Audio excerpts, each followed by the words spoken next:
an alcoholic. Just going to apologize in advance if I mess up my alcoholic language. I normally almost always attend the other fellowship where I live, so I'm not used to sharing AA right now. So it's a bit strange for me to be sharing. The last time I shared here was my 2 years, actually. But this is the town where I found recovery, so I do enjoy coming back here. But yeah, I guess I'll kind of just explain what brought me here, but I feel like anyone that regularly attends these meetings knows pretty much why we're here, so I'm not going to focus on that. I'm going to focus on what the last 3 years has been for me, because there's a lot more in that than the stuff that brought me here. So I grew up in Joburg. Parents got divorced when I was in grade 4. Shortly before that, a lot of my abnormal behavior presented itself. I was quite an antisocial child. A lot of my self-harm was present then. I would pull my own teeth out. I had huge things around not eating already at that age. And I was also very hostile from a very young age when I was confronted with things that I was uncertain of.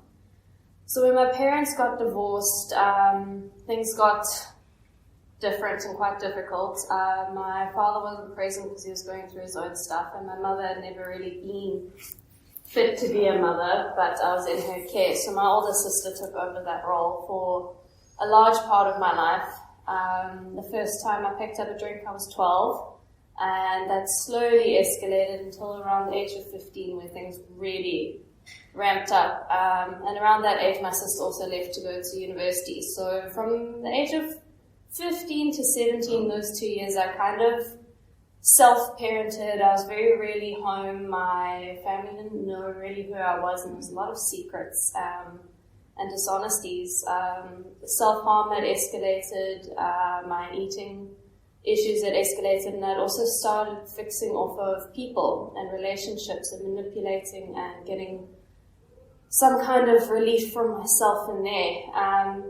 When I first started drinking and kind of going through that process, I think what I was looking for was relief from myself. My internal world was never peaceful, and I despised it, in all honesty, and I spent most, if not all, of my active alcoholism seeking out oblivion and not having to cope with the consequences that ultimately got worse the more I looked for oblivion.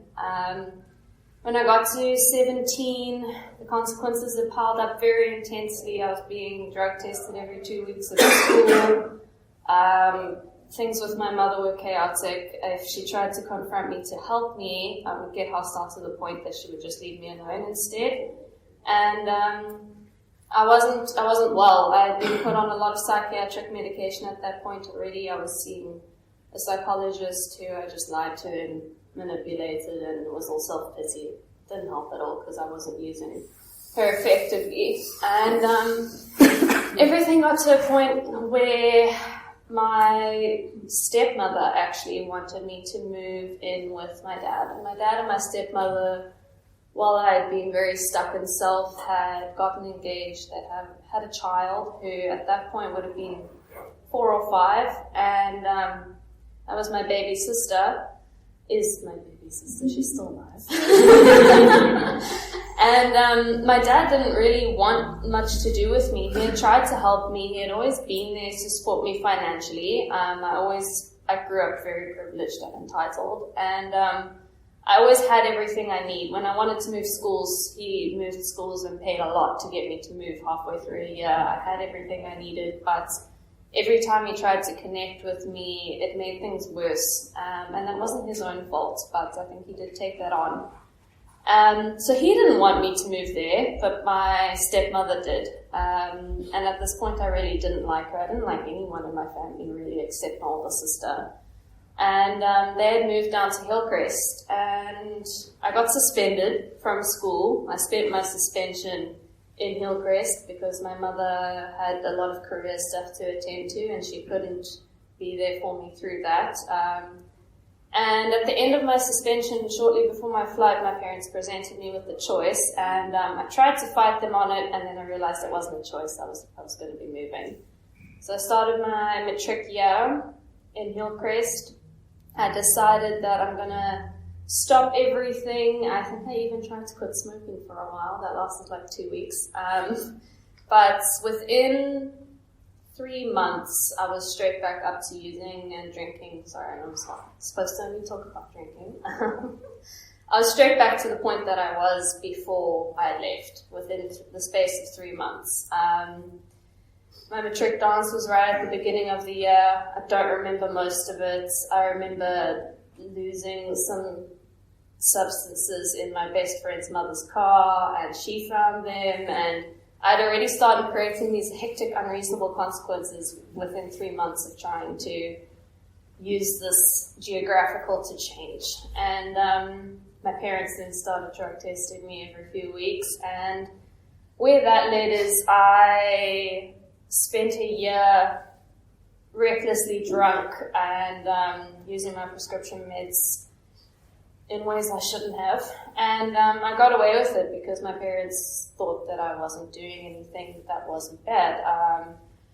I went through matric again, still fixing off of people, fixing off of food, fixing off of self-harm, and then my alcoholism escalated. And I was very high functioning, but it did a lot of damage to me internally and physically. So I came first in my grade in matric, but I spent the whole of finals completely drunk. And the only reason I came first in my grade was purely based off of resentment, wanting to take the Dutch scholar position away from someone I didn't like. Otherwise, I wouldn't have put that much effort into my finals. So I hid it very well, and my family thought I was doing incredibly well. I come first in the grade, I had a good friend, I'd started dating a good boy. It was only to make someone jealous, if I'm honest about my motives. And I had burnt myself out. And my parents could see that despite the fact that I was achieving, I wasn't okay. So I took a gap year, and I started working in hospitality, and these next 5 years were probably the peak and the worst. This what brought me to my rock bottom. So I took a gap year. I had this pattern of go work at a restaurant, start dating whoever's a manager or a senior member in the restaurant, screw that up, move to a new restaurant with a new group of friends, new manager, repeat. And I think I did that 5 or 6 times. Probably more, because I never stayed really long at a job. And my alcoholism escalated. I started seeing a psychiatrist. I got prescribed with more medication, and I started mixing things purposefully that had label warnings against being used together. And what that did was put me into quite a deep level of psychosis for about 1.5 years before my rock bottom. So I don't remember much of these 5 years, but what I do remember is the pattern got shorter, it got more intense, it got more dangerous, to the point that by the time I reached my rock bottom, I was in a heavily abusive relationship from both sides. I was extremely underweight. I had no connection to reality whatsoever. I avoided my family entirely, and financially I was a mess, but on the surface I had everything together. I was living with my now ex, we had our dogs, I ran a household, I had my job, I paid for everything myself, my medical aid, all of that, and I reached a point during lockdown where I kind of just snapped, and I had to go back to my parents' house. I got kicked off of the property I was living on because I was acting insane. What I did with that was lie and manipulate and pretend everything was fine. Went back there within a week, I had another snap completely this time.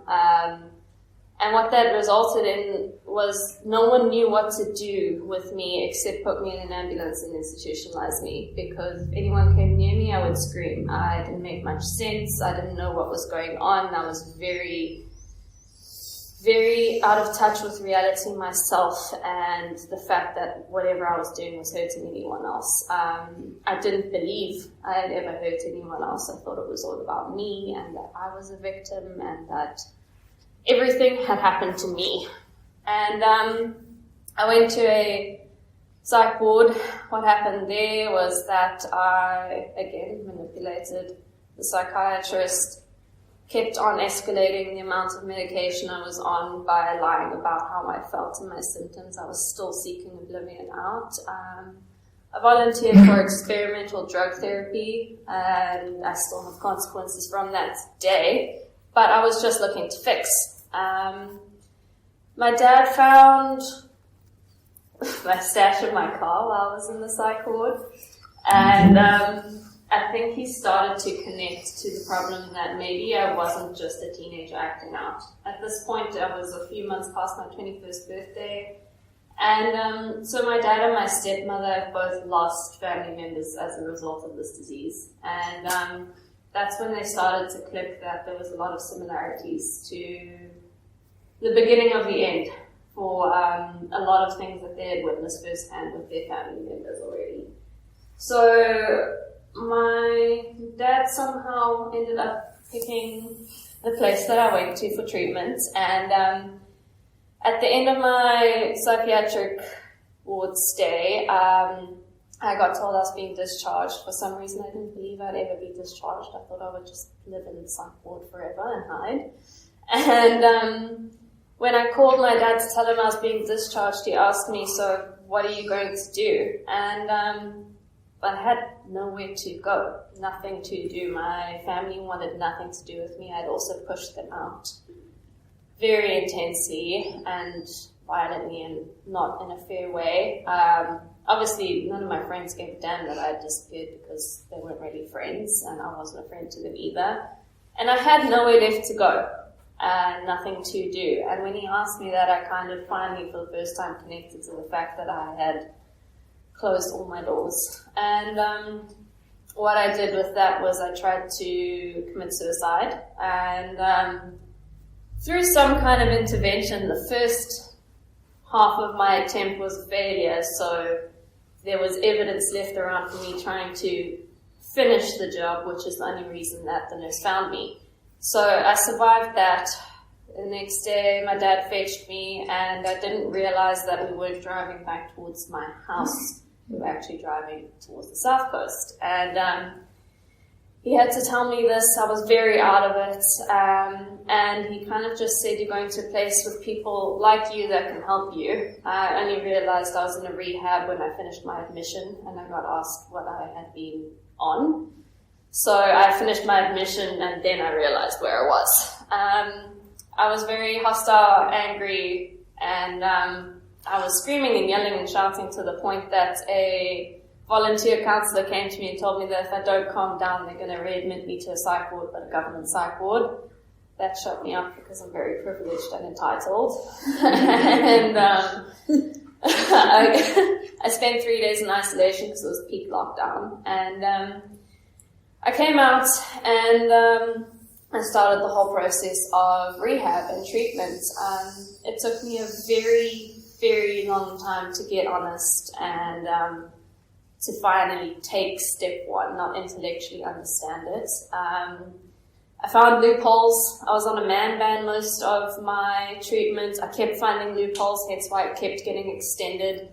And I had lots of arbitrary consequences. I had a responsibility ban. I wasn't even allowed to tell people what time it was because I would focus on everyone else but myself. And yeah, so I think about 4 months in, I'd finished my steps and something wasn't quite right, but I was very good at complying, presenting. I complied around the food stuff. I had a food buddy.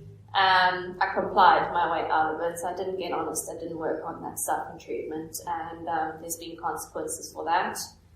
And lovely concerns group. I got concerned almost every single concerns group except maybe 3 or 5 of my whole 6-month stay. And eventually they were getting so intense that I got removed from concerns. The order of things is a bit messed in my brain, but I got removed from concerns. I had to be in the kitchen to be able to pay for rehab because my father could no longer pay for rehab because I'd kept screwing up and not kind of like doing the thing. And that's where I kind of finally was able to see my stuff. I had started an assignment after my steps. I did step 1 3 times in that assignment. I had also changed counselors. Shame, my first counselor dealt with a lot. I was her first patient, and I would scream and shout and swear at her and walk away and find loopholes and not listen to her suggestions, not get honest, and that's none of her fault, it was all me. And in my assignment, I started keeping it really simple with my steps. I wasn't hiding behind my stories, I wasn't hiding behind the self-pity. I had also started kind of slowly come out of my psychosis, and I was also, most of my day was around service. I wasn't in any of the groups except in the evening. My whole day revolved around what can I do for someone else. I was humbled immensely in the kitchen, doing very arbitrary jobs like cleaning spices only to have them dirtied again straight away. And slowly what I learned to do was to make it about others, and everything that was about was selflessness, because it didn't matter what I really wanted. It was about making food for other people.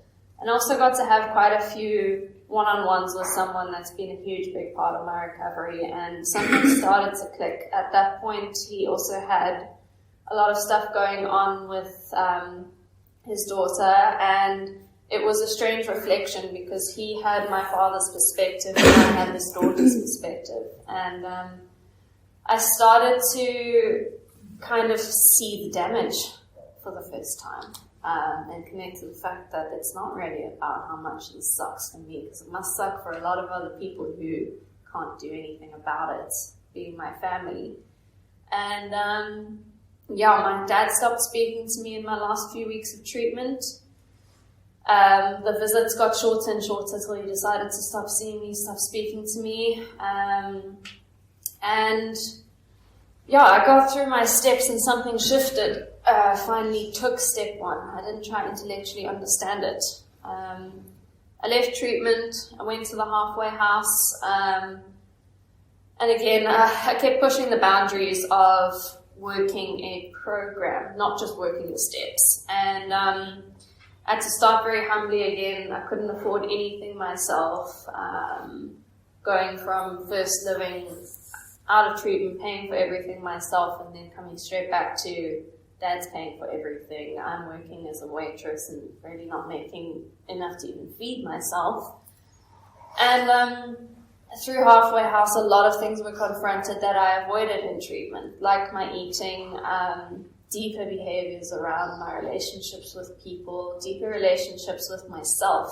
And I started working on my amends with my family, but my indirect amends with my family have been very long because the damage was quite intense. Eventually I left halfway house. It was good for me. I started kind of learning to live in the world while still having a safe space, and I learned a lot. I took on service positions while I was there. I grew myself in work. I started being able to actually speak to my family and make it about them. Get honest with my sponsor. I was still concerned almost every week. Right up until I left, I was concerned in my very last concerns group, and it was hectic. I cried. And what I kind of learned through all of this in retrospect is that I'm someone that can't hide my defects. I'm not someone who can pretend that I'm okay. I'm not someone who's going to try and mask my really shitty behaviors that kind of just spill out. But I'm really grateful for that, because it means people have been able to help me immensely, and I've been able to get honest a lot easier, because there's a lot less layers of dishonesty now that it's kind of just on the surface. When I left halfway house, it was around my 1 year. I shared at my 1 year that I was going to stay out of a relationship for 2 years. 4 days later, I was in a relationship. So it had really started to become about my behaviors, not the fact that I'm an alcoholic. I'd lost my desire to drink. I was now dealing with the consequences of my actions from active alcoholism, along with my alcoholic behaviors that don't present in drinking. So that was still people, self-harm, and food. So I got into a dishonest, chaotic relationship with someone who, was pretty much, I don't know how to put this gently, they were dealing drugs. And I was oblivious to this because I was fixing with this person so intensely. And my eating got completely out of whack again. I wasn't treating my body very well, and I got to a point where I finally got honest with my counselor, my sponsor, who was my first counselor in treatment, and that became a point where I realized that I'd been dishonest and it wasn't a workable sponsor relationship. And that is when I went to Candace's house for the first time and asked her to be my sponsor. I arrived in quite a state. I had run over a porcupine the day before, so my car smelled like dead animal. I was in a mess because of chaotic relationship. I wasn't eating right. Work was chaotic because of my defects. And I rocked up at Candace's house just asking for help. I didn't know what to do anymore. And first thing I had to do was a step 4 and 5 around relationships. And things were different. And this has been my journey in recovery, is I've had to constantly adjust my recovery to my growth. What worked for me when I first got clean, stopped drinking, no longer works for me today, because I've grown. Life has changed. There's a really, really beautiful metaphor that my best friend tells me. It's baby teeth versus grown-up teeth. My baby teeth are gone now. And this was my first experience of doing recovery in a way that was different to how I had learned. And what I had to do, essentially, the biggest part of my first experiences with Candace being my sponsor, was to just get really honest in the meetings. And I hadn't been doing that. I had been sharing very surface level stuff and once upon a time type shares. But everything's great now, kind of shares, and never really getting real about what was actually going on for me. And I humbled myself. I walked into meetings and I cried in front of people that I didn't want to see my weakness, because I put them on a pedestal for some stupid reason. No one belongs on a pedestal in AA. And I got really real about things that I didn't want to. I didn't want to admit that I still had issues with things that I had been trying to work on in treatment, or I didn't work on in treatment, like eating, like relationships, like just really shitty behavior, and getting real about the fact that I'm still struggling with this stuff, and that I might be over a year, but I'm not okay.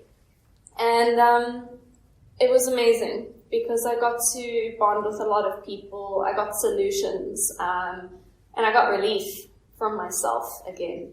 At that point, I really had no relief from self, and it had been an intense few months. But this was a long process. It was up until my 18 months that I went through this cycle of like this behavioral relapse, where eventually I actually got to a point where I was suicidal again.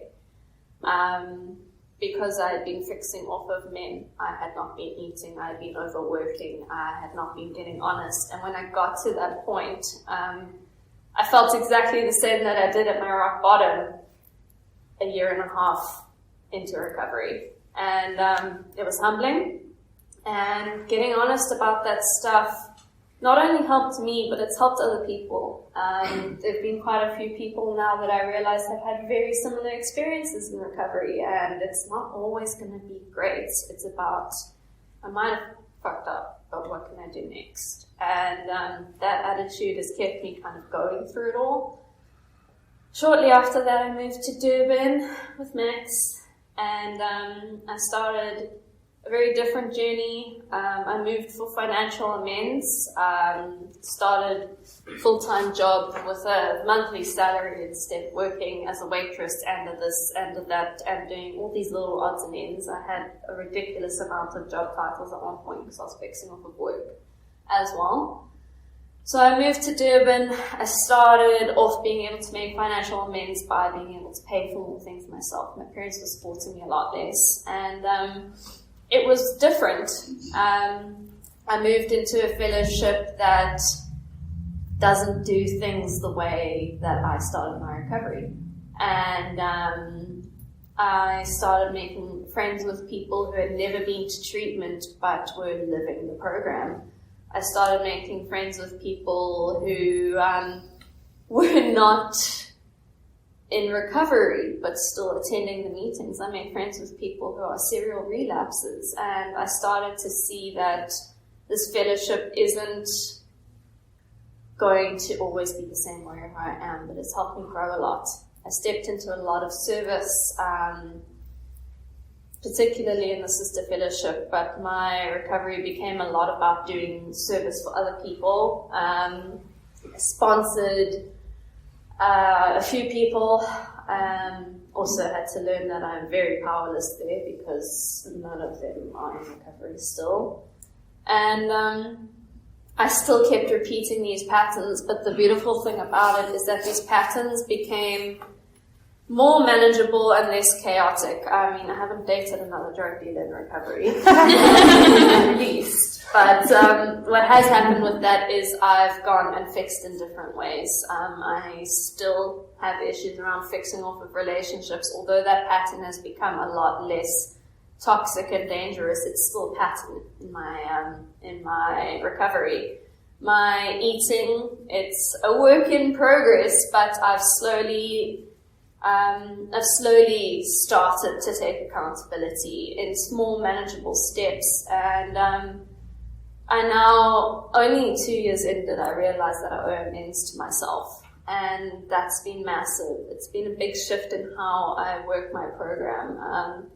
Because I can so easily pretend that I'm okay or not look at my own stuff because it's about helping someone else, or it's about making it about this or that, or doing this or doing that, and then I'm still miserable. My amends to myself are massive because if I don't look after myself first, what can I give anyone else? If I am empty inside, there's nothing that I can do to help anyone else, no matter how desperately I want to. And my second to third year, the last year, has been massive in terms of my growth. I started making choices that were not only good for my recovery, but good for my human self. I have human needs, like sleeping, like alone time. And I put those aside for the sake of recovery, and it wasn't recovery because I was miserable at one point, a few points, and it's been interesting. I've had to learn a lot of hard lessons and face myself time and time again.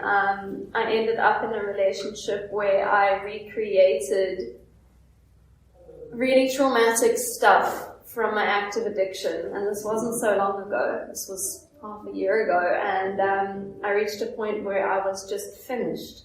I couldn't fathom doing anything for anyone or myself, and it was a really humbling lesson in asking for help and getting honest. I hid this stuff from my sponsor, my best friend, myself to a point. I was delusional at some points, and getting honest about that stuff was humbling, and it was hard, but I went back to getting real, getting honest with my truth in the meetings, and that has been my main source of relief, is just getting real about my stuff, because if I can't get real and kind of lay it all out on the table, even if it's just at a meeting, how am I ever going to accept help? How is anyone actually going to be able to give me the help that's going to do something that actually makes a difference?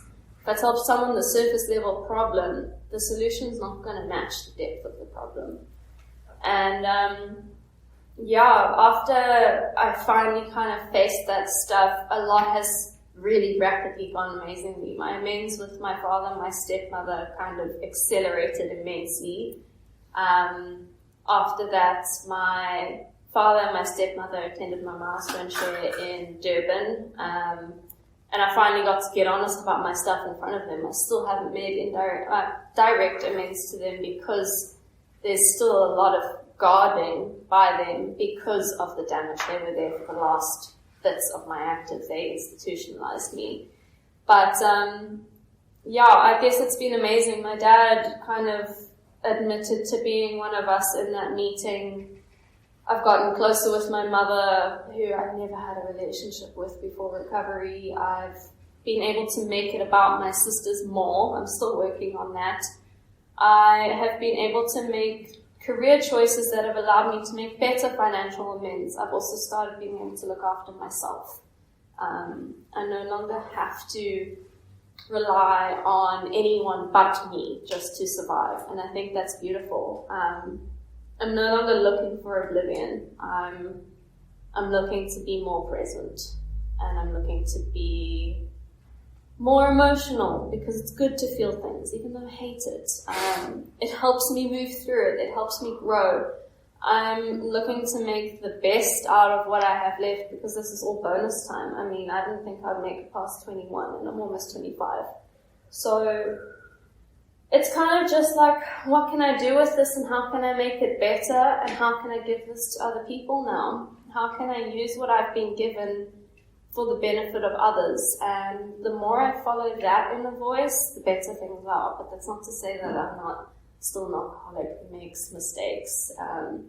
There are things that I'm still working on currently within myself that are patterns I've faced throughout the whole of my life. But I don't feel hopeless about it today. I have hope, and I know that I can get real, and I know that I can move through it, and I know that there's a solution that lies not only in this program, but within myself and my higher power and the people that are close to me. And I'm very grateful for that. But yeah, thanks for letting me share.